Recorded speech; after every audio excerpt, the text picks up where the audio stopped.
Tengok Mama Tim tengah buat apa? Dapat ikan berapa banyak kan? Banyak juga lah masa rokok. Banyak. Tengok Mama Tim.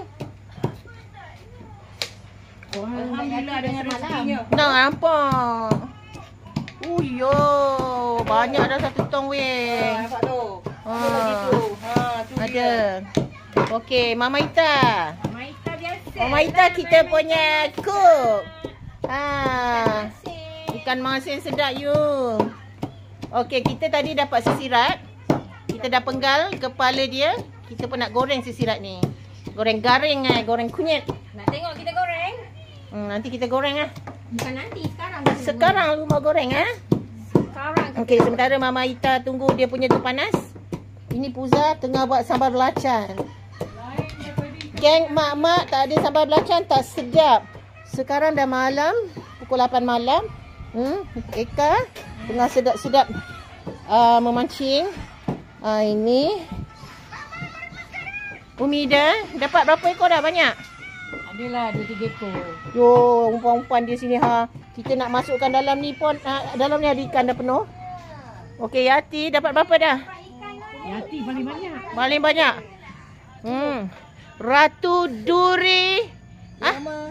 Duri dan Gelama 916. Dan buntal. Buntal pun dia dapat you. Okey, mana dia sisirat? Mana sisiratnya?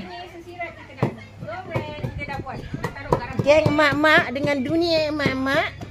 Kita kalau dapat sesirat, memang kirim salam lah kita goreng Dapat tu. 1, 2, 3. Yes! Tu dia. Sedap Garing. Emak kau. Sisirat goreng garing. Kenapa tak potong-potong? Nampak macam kejam sikit kan? Kejam-kejam, panjang-panjang Sedapnya. Bagai garing. Kena garing Ni sayur caya nanti. Kita nak masak. Kita ada sardin juga. Ada sardin, kita ada Ni telur. banyak dapat ikan ni. Kita ada telur. Kita ada sayur caya. Ada telur.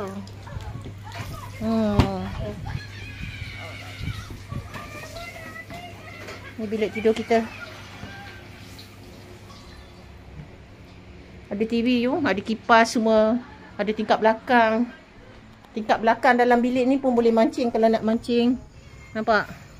Tadi kita dapat sesirat kat sini lah. Tu dia. Air tengah surut lagi. Kalau air dalam boleh dapat mancing udang. Tu dia.